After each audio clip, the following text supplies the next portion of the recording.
गांव से, जहां शकुंतला अपनी बूढ़ी सास के साथ रहती थी।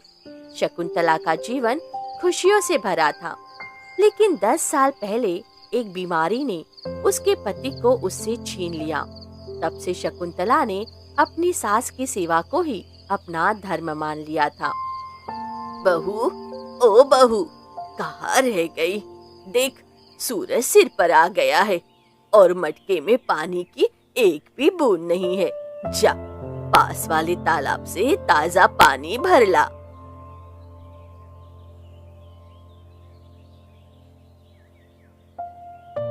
जी माँ जी, बस अभी जा रही हूँ। आप चिंता मत कीजिए, मैं अभी मटका भर कर आती हूँ और फिर आपके लिए गर्मा गर्म रोटियां बनाऊंगी।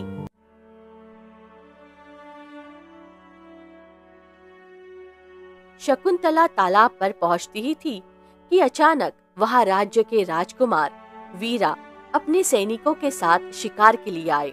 राजकुमार वीरा अपनी सुंदरता और शौर्य के लिए जाने जाते थे। अरे अरे अरे, ठहरिए। अरे है सुंदरी, अरे जरा रुकिए। मैंने इस राज्य की कई सुंदरियां देखी हैं, लेकिन आप जैसा तेज और सादगी किसी के चेहरे पर नहीं देखी। आप कौन हैं? क्षमा करे राजकुमार, मैं एक साधारण गांव की स्त्री हूँ। मैं यहाँ पानी भरने आई हूँ, कृपया मुझे जाने दे। अरे रे, इतनी भी जल्दी क्या है?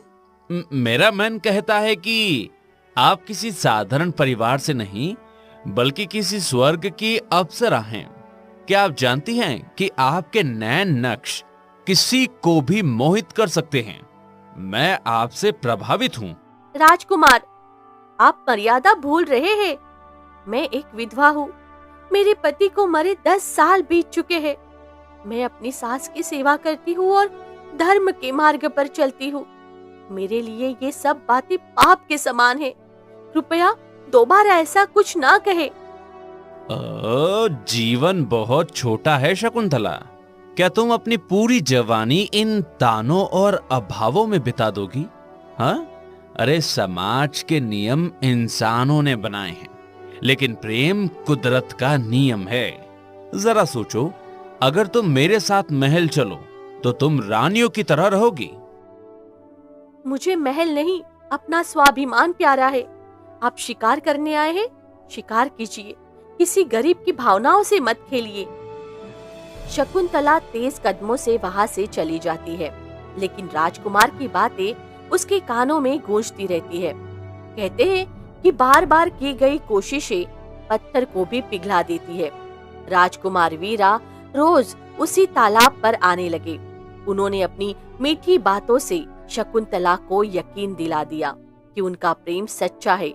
शकुंतला, जो 10 साल से अकेलेपन की मार झेल रही थी, धीरे धीरे उनके प्रेम के जाल में फंस गई। शकुंतला, मैंने तुम्हारे लिए महल में एक गुप्त कमरा तैयार करवाया है। बहुत जल्द मैं तुम्हें अपना लूंगा। बस थोड़ा समय और दे दो। राजकुमार, मैंने आप पर भरोसा किया है, अपनी मर्यादा छोड़ दी है। बस इतना याद रखना कि अगर आपने मेरा साथ छोड़ा तो मैं कहीं की नहीं रहूंगी। लेकिन समय ने करवट ले ली। शकुंतला को पता चला कि वो गर्भवती है। उसने ये बात खुशी खुशी राजकुमार को बताई, लेकिन राजकुमार के चेहरे पर खुशी की जगह खौफ आ गया। राजकुमार वीरा और उनका धूर्त मंत्री गुप्त मंत्रणा कर रहे थे। अरे मंत्री जी, अरे बहुत बड़ा अनर्थ हो गया। वो शकुंतला माँ बनने वाली है। अगर राजा साहब को पता चल गया कि मैंने एक गांव की विधवा के साथ संबंध बनाए हैं तो अरे वो तो मुझे राज्य से निकाल देंगे। मेरी बदनामी होगी मंत्री जी। अरे ठहरिए राजकुमार, ठहरिए। बदनामी मिटाने का एक ही तरीका है, उस जड़ को ही मिटा दिया जाए जिससे समस्या पैदा हुई है। शकुंतला को रास्ते से हटाना होगा। हाँ। अरे पर कैसे? मैं उसे खुद नहीं मार सकता। अरे आप फिक्र न करें राजकुमार, आप उसे प्यार से बहला फुसलाकर जंगल की उस काली खाई के पास ले जाइए। मेरे पास एक जंगली और खूंखार सूअर है। मैंने उसे खास तौर पर प्रशिक्षित किया है। जैसे ही आप इशारा करेंगे, वो सूअर शकुंतला को धक्का देकर उस गहरी खाई में गिरा देगा। सबको लगेगा कि किसी जंगली जानवर ने हमला किया और वो मर गई। हाँ, ठीक है मंत्री जी, यही होना चाहिए और यही होगा। कल सुबह शकुंतला का अंत होगा।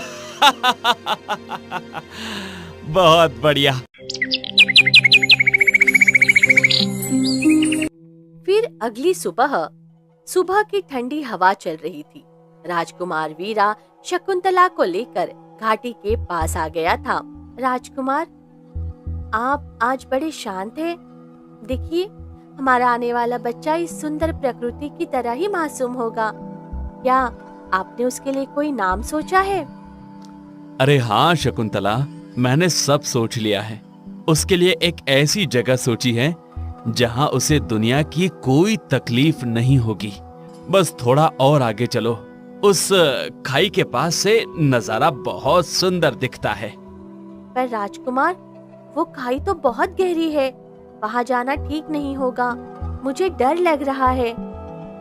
अरे डरो मत, मैं हूं ना तुम्हारे साथ। बस एक बार वहां खड़े होकर देखो, तुम्हें पूरी घाटी दिखाई देगी। हाँ चलो तो। फिर राजकुमार और शकुंतला खाई के पास आए। फिर जैसे ही राजकुमार ने मंत्री को गुप्त इशारा किया, झाड़ियों से वो खूंखार सूअर निकला। वो तेज आवाज में गुर्रा रहा था। राजकुमार वीरा दूर हट गया ताकि सूअर शकुंतला पर हमला कर सके। भागो भागो शकुंतला, देखो जंगली जानवर आ गया, जल्दी भागो। सूअर पूरी रफ्तार से शकुंतला की तरफ दौड़ता है। शकुंतला जमीन पर गिर जाती है और अपनी आंखें बंद कर लेती है। बचाओ बचाओ राजकुमार, मुझे बचाओ, हे भगवान मेरी रक्षा करो। सूअर शकुंतला के बिल्कुल करीब आकर अचानक रुक गया। उसने शकुंतला को सूंघा और अपनी आक्रामक मुद्रा छोड़ दी। राजकुमार वीरा और पेड़ के पीछे छिपा मंत्री हैरान रह गए। अरे ये क्या हो रहा है? अरे ये सूअर हमला क्यों नहीं कर रहा? दरअसल कुछ महीने पहले इसी सूअर का पैर एक शिकारी के जाल में फंस गया था और वो तड़प रहा था। तब शकुंतला ने अपनी जान जोखिम में डालकर उस जाल को काटा था और सूअर के घाव पर जड़ी बूटियां लगाई थी। सूअर अपनी भाषा में आवाज करता है और वापस जंगल में चला जाता है।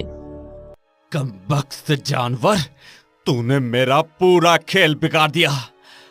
शकुंतला, अगर ये जानवर तुझे नहीं मार सका तो मैं तुझे जिंदा नहीं छोड़ सकता।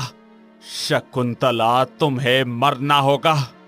राजकुमार वीरा शकुंतला को धक्का देने के लिए आगे बढ़ता है, लेकिन तभी शकुंतला का पैर फिसल जाता है और वो खुद ही खाई की ढलान पर गिर जाती है। वो नीचे पत्थर से टकराकर बेहोश हो जाती है। अरे राजकुमार जी, काम हो गया। अरे इतनी ऊंचाई से गिरने के बाद कोई नहीं बचता। हाँ, अरे चलिए अब महल चलकर उत्सव मनाते हैं। हमारी बदनामी का रास्ता साफ हो गया। राजकुमार और मंत्री ने सोचा कि शकुंतला मर गई, पर जिसे भगवान बचाना चाहे उसे कौन मार सकता है। वही पास में एक साधु महाराज पहुंचे जो ध्यान लगा रहे थे। उन्हें किसी के करहाने की आवाज आई थी। दबे आवाज की तरफ वो गए तो उन्होंने शकुंतला को देखा। साधु महाराज अपने कमंडल से पवित्र जल निकालते हैं और शकुंतला के चेहरे पर छिड़कते हैं। पानी बचाओ, मेरे बच्चे को बचाओ। बेटी शांत हो जाओ, बेटा शांत हो जाओ। तुम सुरक्षित हो। बताओ, तुम्हारे साथ ये सब किसने किया? कौन है वो पापी जिसने एक बेसहारा स्त्री पर हाथ उठाया? महाराज, जिसे मैंने अपना सर्वस्व माना, उसी राजकुमार वीरा ने मुझे मौत के घाट उतारने की साजिश रची। मैं बहुत बड़ी गुनाहगार हूँ। मैंने अपनी मर्यादा खो दी। बेटी, जो बीत गया उसे भूल जाओ। अब तुम्हारा जीवन तुम्हारे इस बच्चे के लिए है। चलो, मेरी कुटिया पास में ही है, वहां तुम्हारी सेवा होगी। चलो बेटा।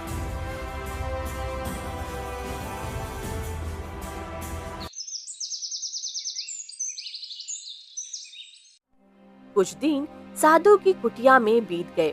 शकुंतला का समय नजदीक आ गया था। एक तूफानी रात में कुटिया के अंदर एक नन्ही बच्चे के रोने की आवाज गूंजी।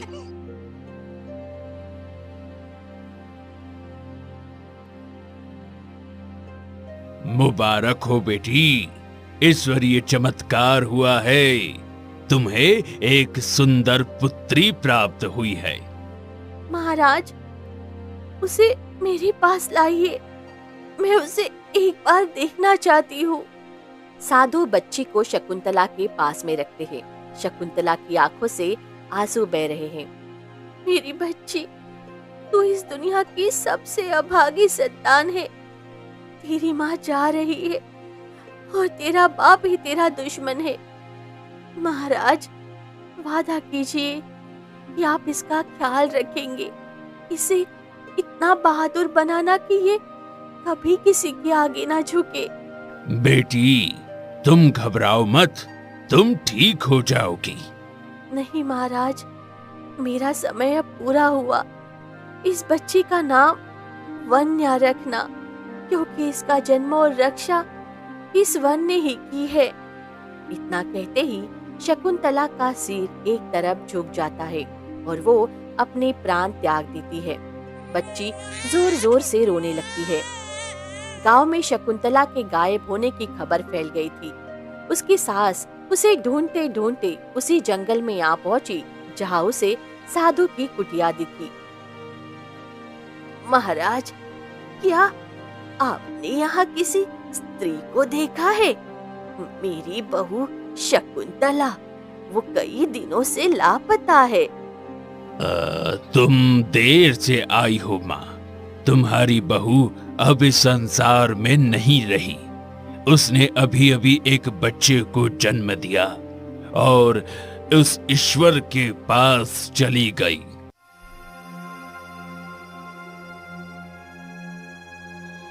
क्या मेरी शकुंतला मर गई? पर ये बच्ची किसकी है? शकुंतला का पति तो 10 साल पहले ही मर चुका था। महाराज, ये कलंक है। गांव वाले मुझे जीने नहीं देंगे। ये कलंक नहीं, राजकुमार वीरा के पाप का प्रमाण है।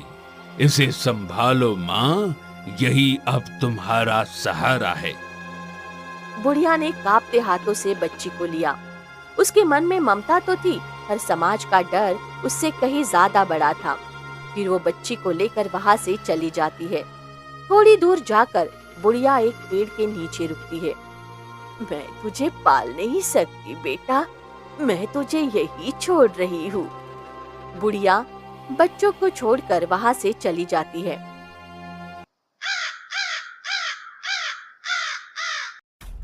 थोड़ी देर बाद पास के तालाब पर एक हिरनी पानी पीने आ रही थी। वो हिरनी साधारण नहीं थी, वो इस जंगल के जीवों की प्रिय थी। अचानक उसके कान खड़े हो गए। उसे हवा में एक मासूम की पुकार सुनाई दी। ये कैसी आवाज है? इस तालाब की शांति में किसी के सिसकने की आहट आ रही है। ये तो किसी मनुष्य के बच्चे के रोने की आवाज है। हिरनी पानी पीना छोड़कर आवाज की दिशा में दौड़ती है। वे बच्ची के पास जाती है। ये नन्ही बिटिया कौन है? वो पत्थर दिल लोग जिन्होंने तुझे इस खौफनाक जंगल में अकेला छोड़ दिया। क्या उन्हें अंदाजा भी नहीं था कि यहाँ पल पल पर मौत नाचती है? हिरनी का नर्म खाल को छूते ही वो नन्ही बच्ची रोना बंद कर देती है। देख तो, इसकी आंखों में कितना डर है, पर फिर भी ये मुझ पर भरोसा कर रही है।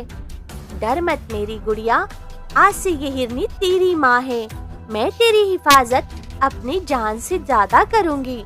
तुझे खूंखार जानवर तो क्या, इंसानों की बुरी परछाइयों से भी बचा कर रखूंगी।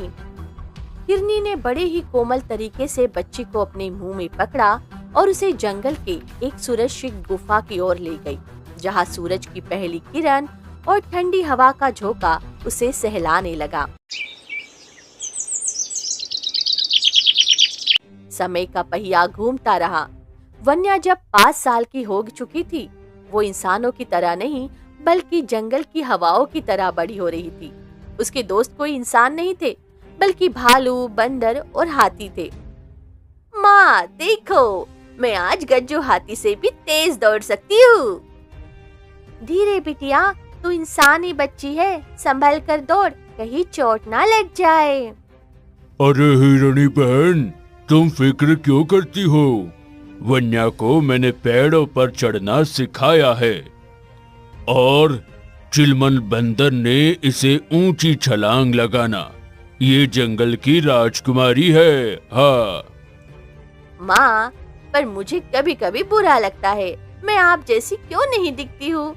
मेरे पैर आप जैसे क्यों नहीं हैं? और कभी कभी जब मैं सोती हूँ तो मुझे एक औरत के रोने की आवाज सुनाई देती है, जो मुझे पुकारती है।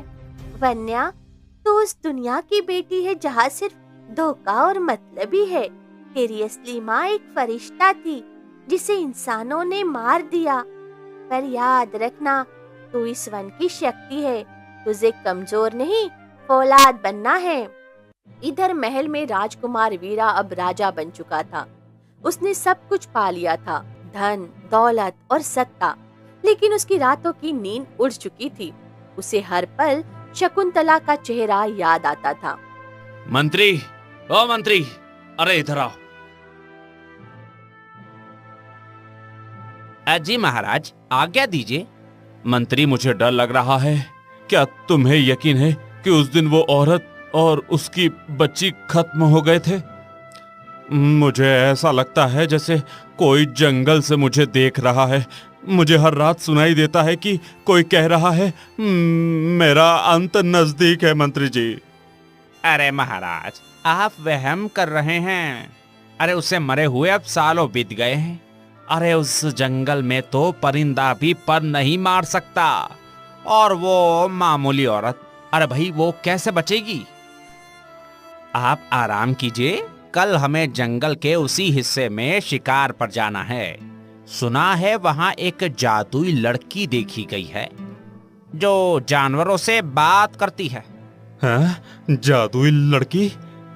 ठीक है मंत्री, कल हम उस जंगल का कोना कोना छान मारेंगे। अगर ऐसी कोई लड़की है तो उसे पकड़कर हमारे महल की दासी बनाएंगे। अगली सुबह राजा वीरा का अहंकार 7वें आसमान पर था। उसे लगा कि वो अपने सैनिकों के दम पर प्रकृति को जीत लेगा। सैनिकों, आज उस जंगल की लड़की को जिंदा पकड़ना है, और जो भी जानवर हमारे रास्ते में आए उसे मौत के घाट उतार दो। आज इस जंगल को बता दो कि असली राजा कौन है। महाराज, आज तो शिकार बड़ा मजेदार होगा। सुना है वो लड़की बिजली की तरह दौड़ती है। उसे सोने के पिंजरे में रखेंगे तो बड़ा आनंद आएगा। वहाँ दूसरी ओर गुफा के बाहर वन्या एक ऊंचे पत्थर पर खड़ी थी। वन्या ने हवा की गंध पहचानी। उसे लोहे और बारूद की महक आई। उसे समझ आ गया कि शिकारी फिर से उसके घर, उसके परिवार यानी जंगल के जानवरों पर हमला करने आए हैं। सुनो वन के वासियों, आज शिकारी फिर से अपनी मर्यादा लांघ रहे हैं। वे हमें अपना गुलाम समझना चाहते हैं। क्या तुम तैयार हो अपनी धरती माँ की रक्षा के लिए? बुढ़िया, तुम्हारे एक इशारे पर मैं महल की दीवारें गिरा सकता हूँ। ये तुच्छ सैनिक हमारा क्या सामना करेंगे? अरे हम ऊपर से उन पत्थरों और कटीली झाड़ियों की बारिश कर देंगे। अरे वह रास्ता भटक जाएंगे। वन्या, संभल कर रहना। इंसान बहुत ही धूर्त होते हैं। वे सीधे वार नहीं करते, पीठ पीछे खंजर घोंपते हैं। आज तेरा सामना उसी पापी से होने वाला है। उसने तेरी माँ की जान ली थी। माँ, आज मेरी आंखों में आंसू नहीं अंगारे हैं। आज मैं साबित कर दूंगी कि जंगल की परवरिश कायरो जैसी नहीं होती। आज उस राजा का लहू इसी मिट्टी में मिलकर मेरे अपमान का बदला लूंगी। राजा जैसे ही जंगल के गहरे हिस्से में पहुंचे, प्रकृति ने अपना खेल शुरू कर दिया। पक्षियों ने शोर मचाकर सैनिकों को भ्रमित कर दिया और झाड़ियों के पीछे से वन्या ने अपनी पहली चाल चली। अरे, ये क्या हो रहा है? ये कोहरा कहाँ से आया? मंत्री, कहाँ हो तुम? महाराज, मुझे कुछ दिखाई नहीं दे रहा। हाँ, अरे बचाओ, बचाओ। तभी अचानक एक सुअर, वही सुअर जिसने शकुंतला की जान बचाई थी, तेजी से आता है और मंत्री को उठाकर दलदल में फेंक देता है। अरे नहीं नहीं नहीं नहीं, अरे बचाओ महाराज, अरे मुझे निकालो।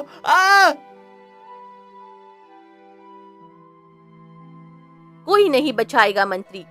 जिस दलदल में तुमने मासूमों को धकेला, आज वही तुम्हारी कब्र बनेगा। जंगल का एक खुला मैदान में राजा वीरा अकेला रह गया। उसके सैनिक को डर के मारे भाग चुके थे। सामने वन्या खड़ी है और उसके पीछे उसके जानवर साथी। तू कौन है लड़की? तेरी इतनी हिम्मत कि तू राजा के रास्ते में आए?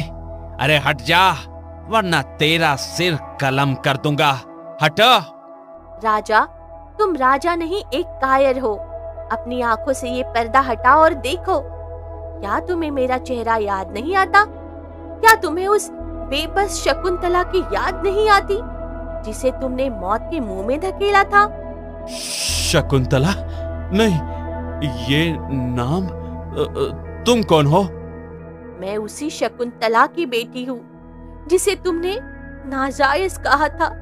मैं उस ममता का परिणाम हूँ जिसे तुमने ठुकराया था। आज ये जंगल मेरी सेना है और ये कुदरत मेरी गवाह। आज तुम्हारा अंत निश्चित है। अरे, एक जंगली लड़की मुझे मारेगी? और ये ले मेरा प्रहार। राजा तलवार चलाता है, लेकिन वन्या बिजली की फुर्ती से पीछे हटती है और अपनी सीटी बजाती है। अचानक गज्जू हाथी अपनी सूंड से राजा को उठाकर हवा में लहरा देता है।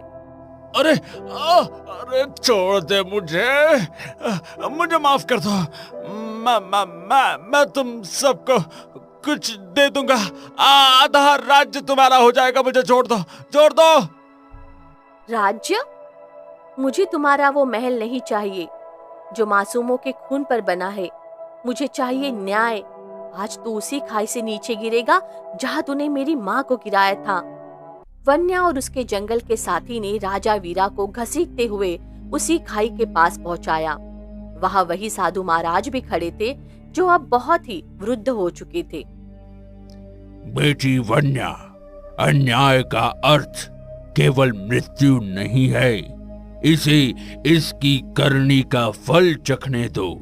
इसे समाज के सामने ले जाओ ताकि हर कोई जान सके कि पाप का घड़ा एक दिन भरता जरूर है। नहीं महाराज, ऐसे दरिंदों को जिंदा छोड़ना सांप को दूध पिलाने जैसा है। इसे मरना ही होगा। वन्या इतना बोलते ही गज्जू हाथी ने अपनी सूंड से जोरदार आवाज निकाली, जिससे राजा वीरा डर के मारे पीछे हटता है और खुद ही उस गहरी खाई में गिर जाता है। चारों तरफ सन्नाटा छा जाता है। राजा का अंत हुआ और सच्चाई गांव के सामने आई। वन्या ने अपनी दादी को माफ कर दिया क्योंकि वो जानती थी कि वो भी समाज का शिकार थी। बेटी, तूने अपनी माँ का नाम रोशन कर दिया। मैं गुनाहगार थी जो मैंने तुझे छोड़ दिया। दादी, जो हुआ उसे भूल जाइए। मैं महल नहीं जाऊंगी। मेरा घर ये जंगल है जहाँ मुझे मेरी हिरनी माँ ने पाला है। मैं इसी राज्य की रक्षा इसी जंगल से करूंगी। वन्या वापस जंगल लौट गई। जंगल के जानवरों और इंसानों की बेटी ने मिलकर साबित कर दिया कि प्रेम और ममता की कोई जाति या प्रजाति नहीं होती।